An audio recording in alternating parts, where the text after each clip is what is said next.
Continúo con la parte del sermón de este bello estudio acerca de las lecciones de vida que nos da José en esa escogitación que hizo nuestro Señor de parte de Él para servirle, de tal manera que Él pudiera hacer una obra totalmente majestuosa.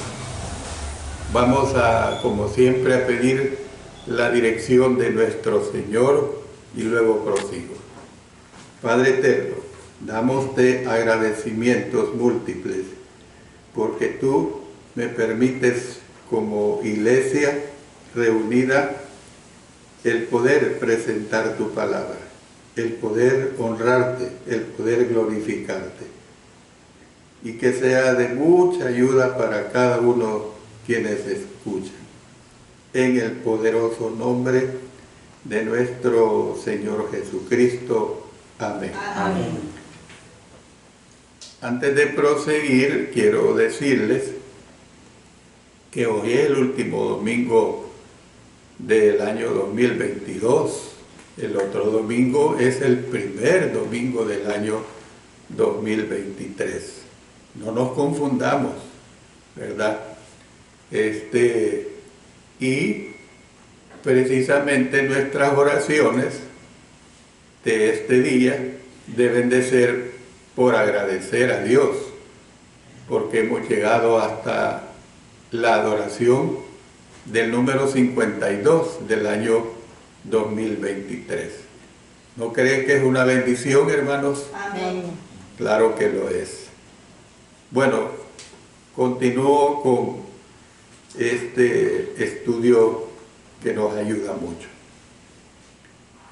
La historia de José se asemeja un poco en la forma en que Dios recibe a los pecadores que regresan a casa a su amoroso Padre. La parábola de Jesús sobre el hijo pródigo relata la historia de un joven que le pidió a su padre su herencia y dejó el hogar por su propia voluntad. El padre no lo coaccionó, el padre no le dijo nada al respecto, fue él que hizo esa plena decisión. Viajó a un país lejano y gastó su fortuna en una vida desenfrenada con prostitutas.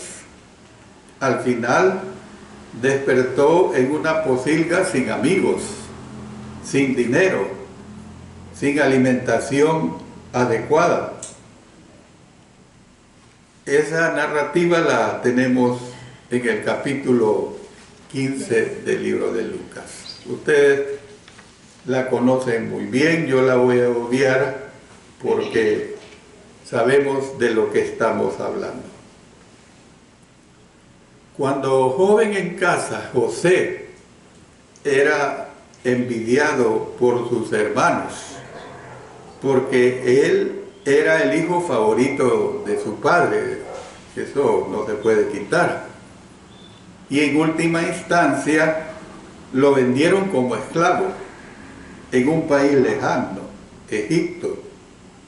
Fue primero esclavo y más adelante fue prisionero. Ambos jóvenes se volvieron menesterosos. En esta condición, José se acordó de su padre terrenal y también de su Padre celestial, sea Dios, que le había dado sueños de grandeza futura. El hijo pródigo recordó la forma en que su padre, que representa a Dios por supuesto, trató con sus sirvientes mejor de lo que estaba siendo necesario para proveer para él y su nueva esposa, la cual era un regalo del rey. podemos ver que su responsabilidad principal era utilizar el anillo de sello para autorizar el gasto de grandes sumas de dinero para construir almacenes para el grano y contratar funcionarios que le ayudaran en la recolección, que le ayudaran en el almacenamiento y vigilancia del grano para los 7 años de hambre que afligirían a Egipto. Algo que me sorprende también es que hubo vigilancia de los granos. No se ve una pizca de corrupción. Estoy acumulando, los funcionarios decir, estamos acumulando toneladas de grano y vamos a acaparar, vamos a esconder. No se ve esto, hermanos. Como sucede en esta nación, que cuando los precios suben, han habido acaparadores de los granos para alterar a lo alto el precio de los granos. Aquí no se ve esto. Al regreso del hijo pródigo, su padre también le dio un anillo de sello, así como su mejor túnica y sandalias para sus pies.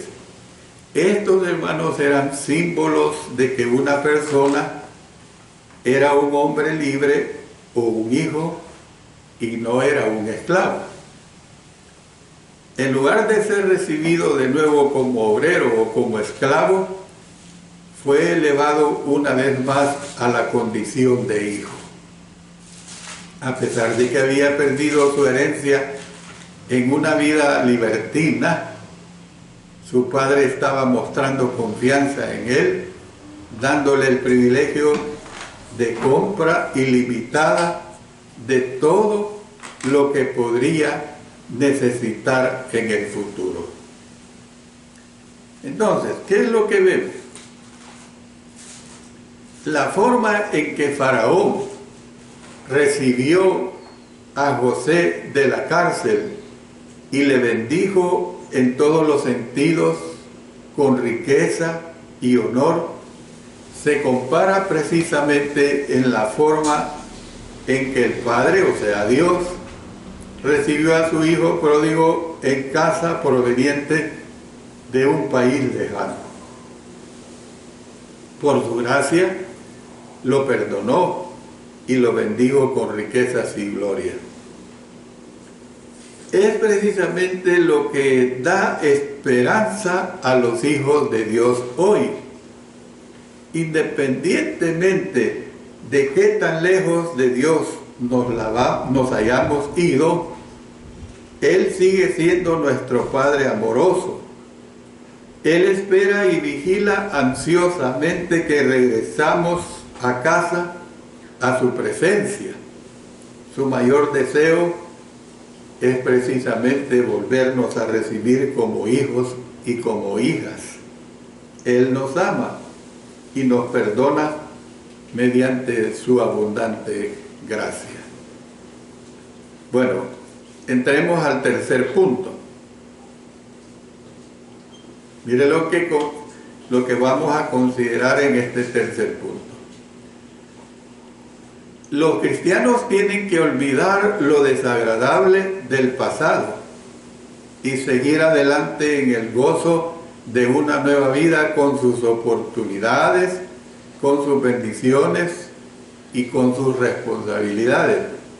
Si yo, aunque obedecí a temprana edad, de 18 años, pero me pongo a retroceder lo malo que podemos decir que hice en mi adolescencia, eso no me ayuda en nada, hermanos y hermanas.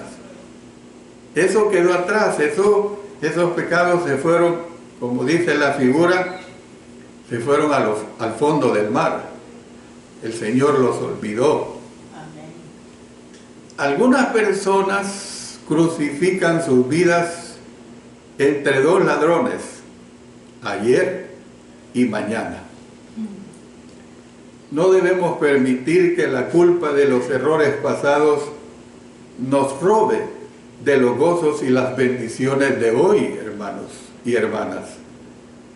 Tampoco debemos estar ansiosos por lo que depara el futuro, porque Jesús dijo: no os afanéis por el día de mañana, basta a cada día su propio mal. ¿Qué sucede cuando recibimos noticias de un hermano, de una hermana? Y claro, lo hace porque necesita ayuda, pero que nos empieza a narrar que le atormentan los pecados pasados. ¿Y dónde quedó la sangre de Cristo el día que se bautizó? Tiene que entender que esos pecados fueron hundidos en lo más profundo del mar por nuestro Señor. El Señor no le va a juzgar el día del juicio por esos pecados. El Señor le va a tomar cuenta lo que usted hizo a partir de su obediencia. Que ojalá que para nosotros como hijos de Dios e hijas de Dios, sea un juicio para ganar la vida eterna. Amén. Preocuparnos por lo que ha sido o por lo que será es totalmente contraproducente, hermanos. No se preocupe por lo que ha sido. Por eso usted busca a Cristo. Por eso la sangre de Cristo nos perdona. Por eso la sangre de Cristo nos lava. Por eso y por qué derramó Cristo su sangre, hermanos. ¿Por qué? Usted tiene que tener esa firme convicción de que el Señor le ha perdonado. Ahora, por supuesto que si pecamos, abogado tenemos a Jesucristo el justo. Por supuesto que no le estoy diciendo que deliberadamente tenemos que vivir en una vida de pecado. Yo no estoy hablando de eso, el Señor no quiere eso. Pero que como somos sujetos de pecado, tenemos que estar pidiendo el perdón de Él. Después de 13 años sin libertad, primero como esclavo y luego como prisionero, José estaba siendo trasladado desde la prisión al trono de Egipto. El rey bendijo a su segundo al mando con una esposa y con grandes riquezas, hermanos. ¡Qué necesidad tenía José a partir de ese momento! Y le dio autoridad para emitir mandamientos relativos a la riqueza de Egipto para preparar al pueblo para la hambruna que se le avecinaba. Mire, le dio poderes.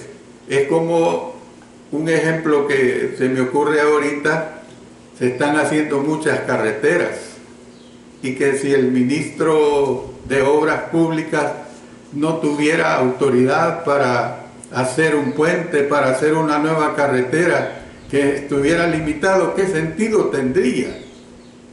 José no fue limitado, hermanos, a ejercer la autoridad de Faraón. Le da su anillo. Era el segundo, solo le dice: el único que estará encima de ti seré yo. Es todo lo que le dice. Y claro, cuando le dice eso, le está diciendo: al único que tienes que respetar es a mí. ¿Verdad? Por supuesto que José, en su dependencia de Dios, el primero que respetaba era a Dios. Amén. Entonces, el rey bendijo a su segundo al mando con una esposa, con grandes riquezas, le dio autoridad para emitir mandamientos relativos a la riqueza de Egipto para preparar al pueblo para la hambruna que se le avecinaba. José fue fiel a su tarea y no se dejó abrumar por los malos recuerdos ni por el temor a lo que iba a hacer de él. Imagínense que él hubiera seguido viviendo, que mis hermanos me metieron en una cisterna, que mis hermanos me querían matar, que la esposa de Potifar quería que me acostara con ella. ¿Ve? Y si hubiera estado alimentando de eso, hermanos, qué terrible hubiera sido. No hubiera logrado la obra para la cual Dios le estaba preparando. De lo que sabemos por el registro bíblico, utilizó su tiempo sabiamente, gozando de sus bendiciones. y llevando a cabo sus responsabilidades de una manera fiel. Eso es la realidad. ¿Qué más espera Dios de los que están llamados a ser su pueblo? Hablar de un llamado de este tipo es más fácil que ponerlo en práctica, mis amados hermanos. Los internos de una prisión que se convierten a Cristo por medio de un ministerio de prisiones tienden a experimentar dificultades en dos áreas principales. ¿Cuáles son esas dos áreas? En primer lugar, son afligidos por los recuerdos de malos actos cometidos por ellos. A veces estos recuerdos inundan nuevamente sus mentes y les roban su gozo en Cristo, aunque saben que Dios les ha perdonado. Tienen problemas para perdonarse a sí mismos, porque ese es el mayor problema de una persona que ha vivido en esa situación enorme. Ahí tenemos el caso del apóstol Pablo, que él decía, de los cuales el mayor de los pecadores soy yo.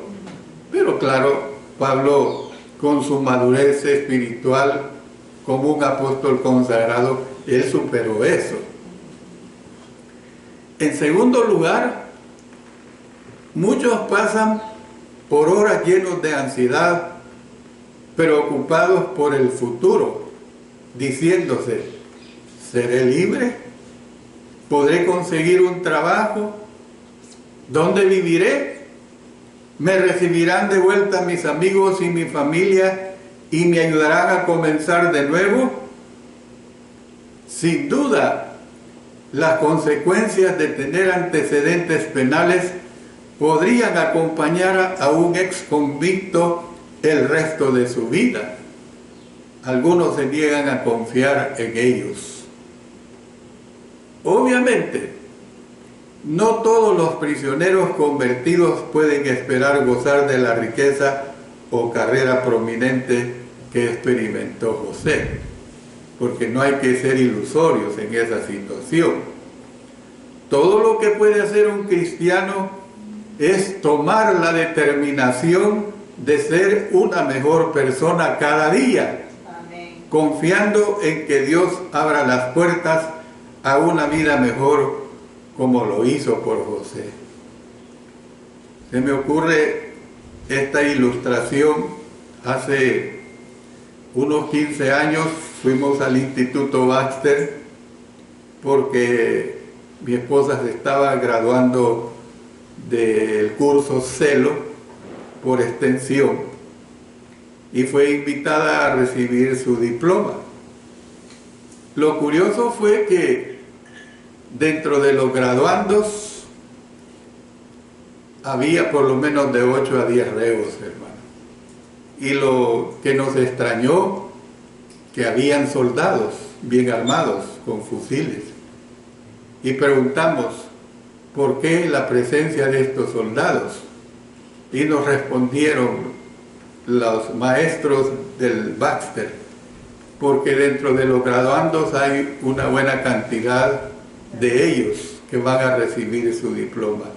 Dios haya ayudado a que estos hombres, si ya obtuvieron su libertad, pues de veras hayan continuado su camino en el Señor.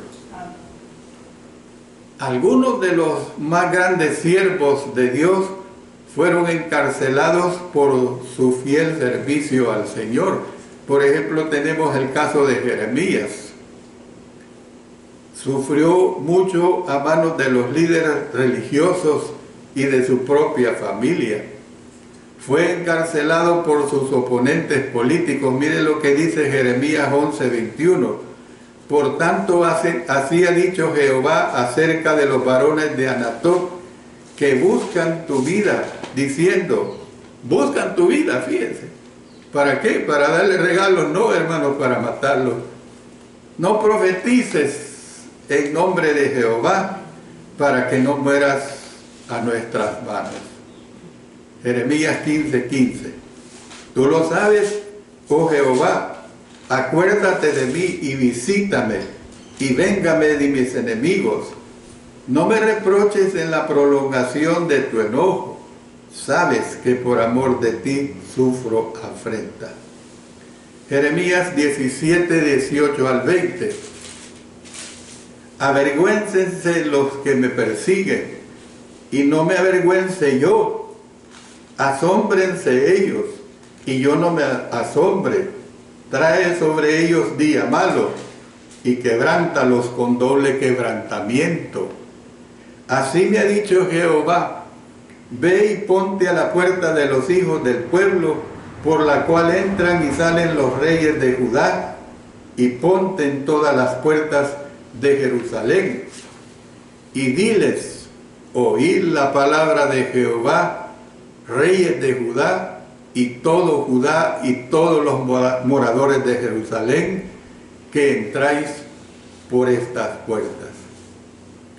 Bueno, también tenemos el caso de Juan el Bautista, que no únicamente fue puesto en prisión, que fue ejecutado por Herodes Antipas, el tetrarca, por condenar su matrimonio adúltero con Herodías, mujer de su hermano. En la vida hay hermanos sanguíneos de papá y mamá que poco les importa atentar contra la esposa de su hermano. Poco les falta. No tienen ningún escrúpulo. Y este fue el caso de este Herodes. Bueno, el mayor ejemplo de un hijo de Dios que fue prisionero es precisamente el apóstol Pablo. En el momento en que escribió, había experimentado muchas cadenas. Dice en 2 Corintios 11:23, son ministros de Cristo como si estuviera loco hablo. Yo más, en trabajos más abundantes, en azotes sin número, en cárceles más, en peligros de muerte muchas veces. Y luego más le vendría en Jerusalén, Cesarea y Roma, donde fue martirizado finalmente alrededor del año 67 después de Cristo. Él dice: porque yo ya estoy para ser crucificado y el tiempo de mi partida está cercano. Entonces, ¿qué es lo que vemos, hermanos? Que en vista de que es imposible cambiar lo que ya ha sucedido, Pablo no permitió que estos eventos dificultaran su ministerio. Instó a todos los cristianos a olvidar el pasado. Nótense que cómo le he dado énfasis a la primera y segunda parte de esta lección de vida de José, de olvidar el pasado y extenderse a lo que está delante. Es decir, la meta al premio del supremo llamamiento de Dios en Cristo Jesús. Filipenses 3:13 y 14. Puesto que no podemos cambiar el pasado y puesto que no podemos controlar el futuro, hermanos y hermanas, debemos esforzarnos para hacer de cada día el mejor día que podamos. Ser positivo en medio de las pruebas y decepciones diarias no es fácil. Requiere de la disciplina mental, de gozarse en cada nuevo día que Dios nos da y comprometiéndonos a bendecir las vidas de los demás. Aún los prisioneros tienen la oportunidad de interactuar con otros prisioneros y guardias de una manera constructiva, sea de palabra o sea de obra. José evidentemente lo puso en práctica demostrando que era digno de confianza. El carcelero hizo de este preso modelo un administrador entregado. Le dio el cuidado de los presos. Confió en él. O sea, lo que hoy se conoce como reo de confianza.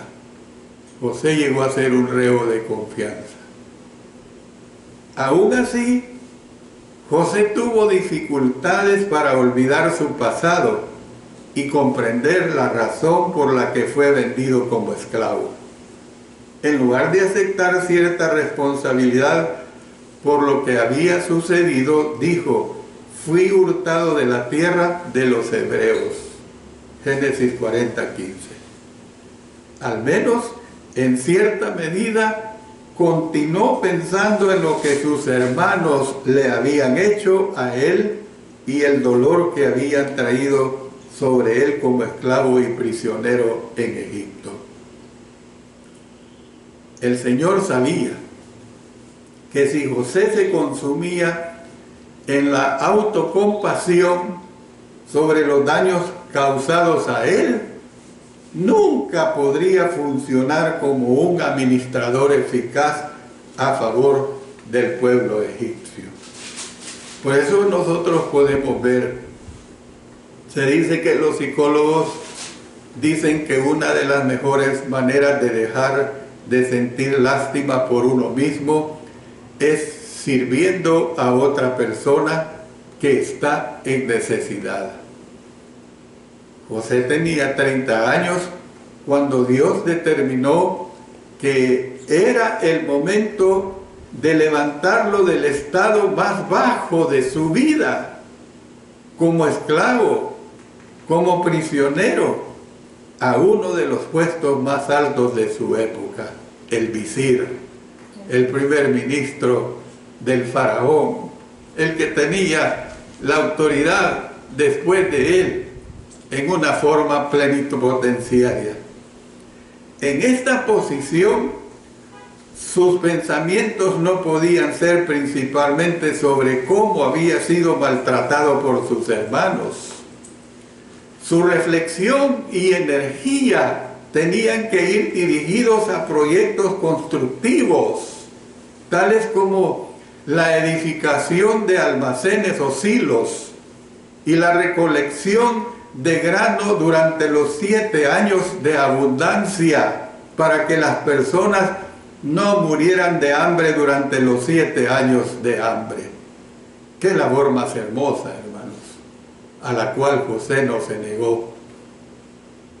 Dios bendijo a José y a su mujer, Asenat, con 2 hijos, y los nombres elegidos para ellos indican que la obra de José no era únicamente en beneficio de Egipto, sino que también tenían un gran significado para él. Nombró el hijo primero Manasés diciendo: Dios me hizo olvidar todo mi trabajo y toda la casa de mi padre.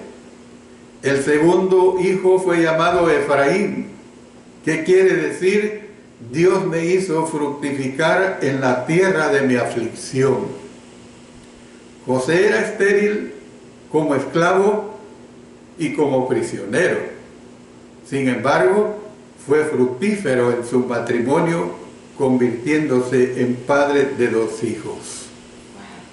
Había de ser fructífero de una manera aún mayor cuando proveyera para el pueblo de Egipto y las naciones circundantes, incluyendo Canaán, que vendrían a él en busca de grano, en busca de pan.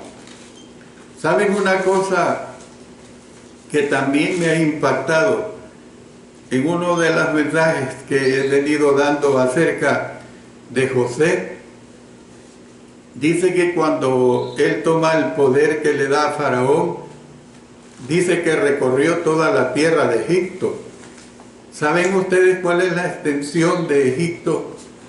Es de 1.046 kilómetros cuadrados. Óigalo bien, 1.046.000 kilómetros cuadrados. ¿Usted sabe cuántas veces puede caber nuestro territorio en Egipto? Ahora, dice la Escritura que él recorrió toda la tierra de Egipto. Ese es un hipérbole, hermanos. Era imposible para Faraón el poder recorrer ese 1.000.000 de kilómetros cuadrados, tomando en cuenta que Egipto también tiene una gran parte que es desierto, ¿verdad? Pero el mensaje que se da es cómo es que José, pues, se preocupó por atender a toda la nación de Egipto. En conclusión a este estudio puedo decir lo siguiente, hermanos. José estaba, de hecho, cumpliendo con la intención de Dios para Abraham y sus descendientes de ser una bendición. A Abraham se le dijo: y haré de ti una nación grande, y te bendeciré, y engrandeceré tu nombre, y serás bendición. Había sido una bendición para Potifar y su casa, al jefe de la cárcel, y para sus compañeros de prisión. Había sido esa enorme bendición para todos ellos. Yo termino diciéndole esto, mis amados hermanos y hermanas. Las bendiciones de Dios fluyeron a través de José a todos los de Egipto y más allá, incluso a su propio pueblo, que lo veremos en los futuros mensajes. A Dios doy las gracias, a Dios doy la gloria, porque Él me permite presentar estos mensajes, que realmente que sean, hermanos y hermanas, de grande bendición para la honra y gloria de Él, para nuestro crecimiento espiritual y para nunca, nunca, nunca olvidar nuestro camino al cielo.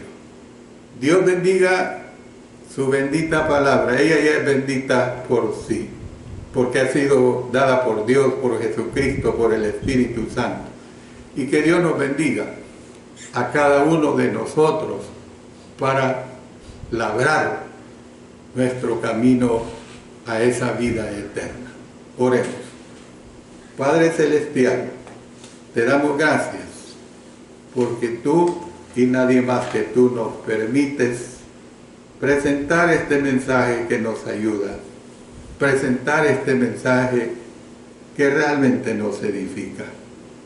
Que tú seas siempre honrado, que cada uno de los oyentes realmente puedan encontrar mucho alivio a través de cada una de estas enseñanzas. En el poderoso nombre de nuestro Señor Jesucristo. Amén. Amén.